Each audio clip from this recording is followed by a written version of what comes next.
A New York City jury just cleared Daniel Penny of negligent homicide there in New York. That is the second of two charges. The first was manslaughter, which was dismissed on Friday. The Marine veteran was charged by New York District Attorney General Alvin Bragg with second-degree manslaughter and negligent homicide in the death of Jordan Neely on May 1st, 2023. Now, on that date, Penny put Neely in a chokehold on a New York subway after Neely entered the car and threatened passengers, saying things like, "I don't care if I go to prison, someone is going to die today," and then persisted to threaten passengers. Consequently, Penny grabbed Neely, put him in a chokehold, waiting for officers to arrive to apprehend him.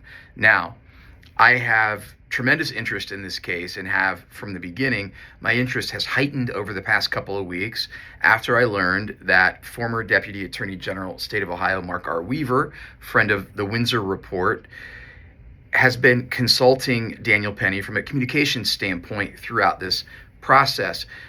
Penny told Weaver that when he had Neely in the chokehold and was waiting on officers, that he was literally praying that officers would hurry up and arrive. Well, 6 minutes later, officers did arrive.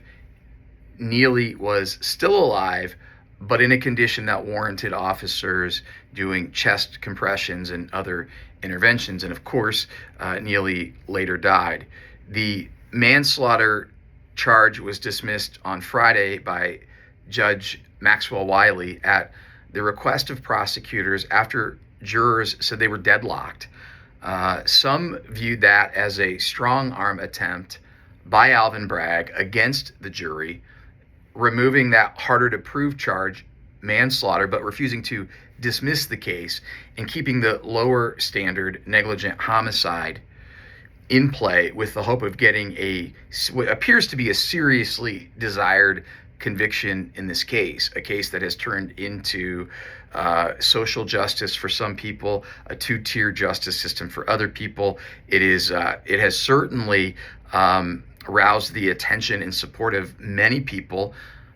Daniel Penny has raised over $3 million for his defense fund. Mark Weaver tells me that has come in $5, $10, $15, $20 donations. So this has a significant amount of support, financial and otherwise, from Americans. The question now becomes, what's next? For the criminal side of this case, there are three paths that exist. The first, Alvin Bragg can retry the case. The jurors are removed, the case is set in pretrial mode again, and then can be brought back up. Now, the second that I understand is that there could be an attempt to negotiate an outcome between the DA's office and then, of course, Daniel Penny. And then the third is that the case is dismissed altogether. Now, whether it was on background or off the record, it appears that the DA's office in New York is pretty aware that this is an unpopular case at this point, because news outlets have leaked the DA's office saying, well, one of the penalties if Penny were to be found guilty of negligent homicide could just be probation. But as Mark Weaver mentioned to me when I talked to him yesterday, if that's what you're going for, why bring the case at all? As I mentioned, Penny has raised over $3 million for his legal defense in small dollar gives. But there is still a civil side of this case, and it's just beginning. As often happens in these types of deaths, a family member, Neely's dad, filed a civil lawsuit against Penny, and that is still on the horizon. But today, the 15-year prison sentence, which was set aside Friday, or other jail time or probation are now off the table in this criminal case for now, contingent upon what of the three paths the district attorney's office will take going forward. Now, there was speculation about why the jury didn't do this in one swoop on Friday, say, well, manslaughter's off the table and so is negligent homicide. Well, that's what I thought. I thought, well, is there a signal here? Well, according to Mark Weaver, he told me, and by the way, Weaver will be on the Windsor Report today to not only unpack and fill in the gaps here, but we're probably going to talk more about what to expect in this civil case now against Daniel Penny.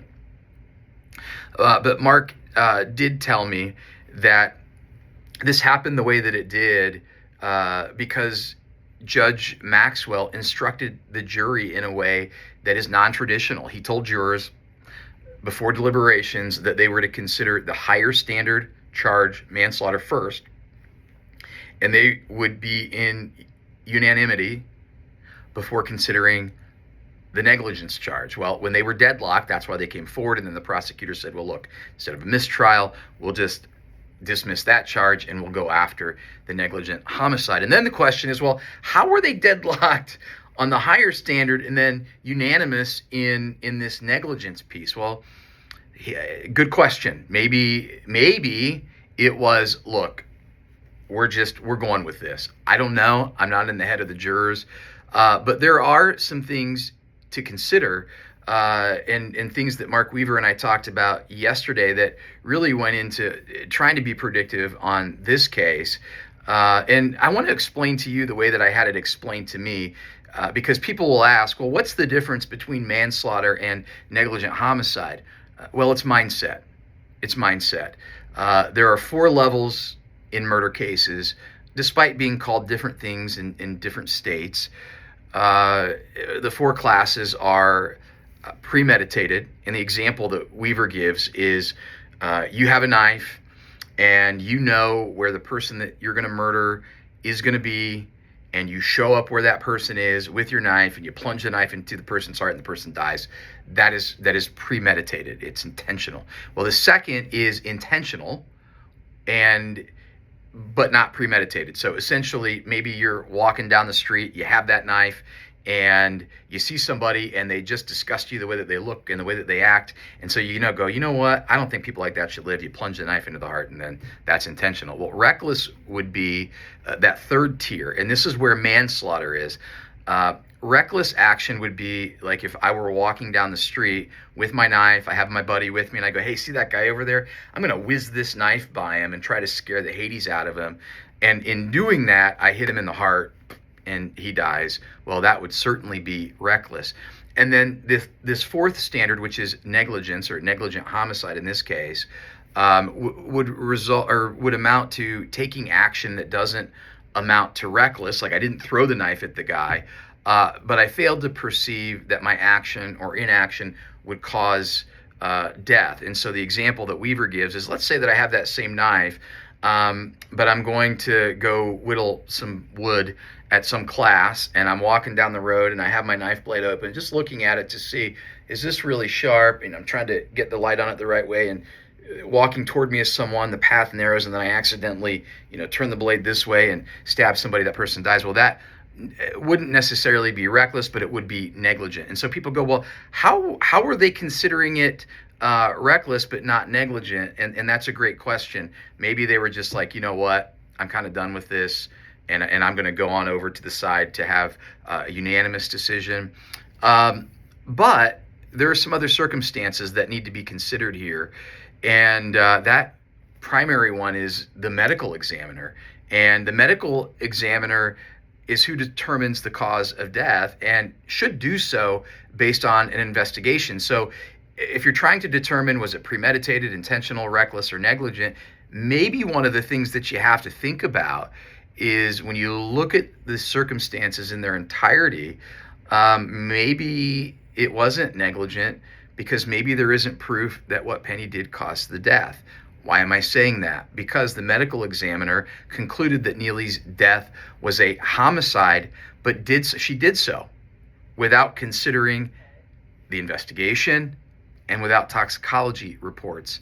And that matters here for several reasons. First, police body cam footage of the event shows passengers, all in different ways, but in essence and in summation, saying this guy was threatening to kill people and was out of control, but this guy over here, someone even said something along the lines of either calmly or respectfully apprehended and detained him, making it look like, hey, he wasn't being aggressive. He wasn't trying to hurt the guy. He was really trying to detain him to protect other people. I think things like that matter.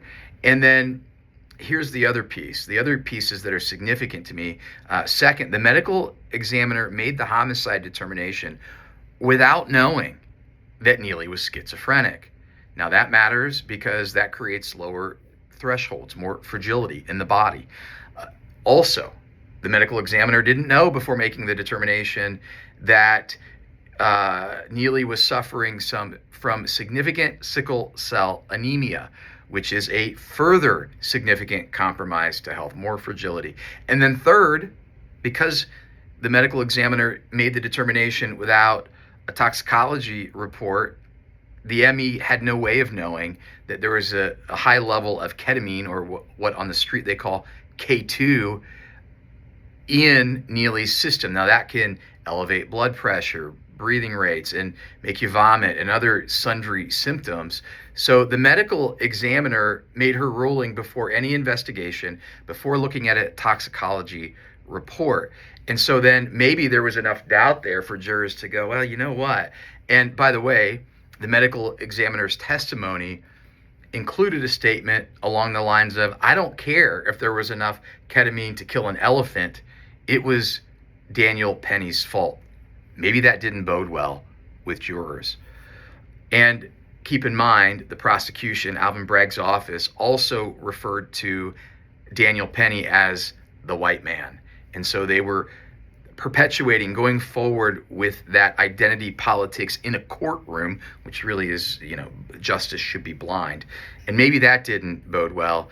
And the jury pool consisted of an attorney, regular subway riders, and that might be important because keep in mind, the National Guard was called in because crime in New York City was so bad that subway riders felt like they needed protection, so they called in the National Guard. So subway riders were on that jury, as well as a double/triple mask woman. And at the end of the day, what we know right now is that manslaughter and negligent homicide in this lawsuit are now gone. And the district attorney may decide to bring the case again, negotiate some sort of settlement, or dismiss the case outright. But there is a civil case now on the horizon. And if you tune into the Windsor Report today, show starts at 5:06. Mark R. Weaver will be here. Weaver, former Deputy Attorney General, State of Ohio, current prosecutor, also counselor to Daniel Penny. He's going to give us the scoop and the lowdown on what to expect in this civil trial. So stay tuned, more to come.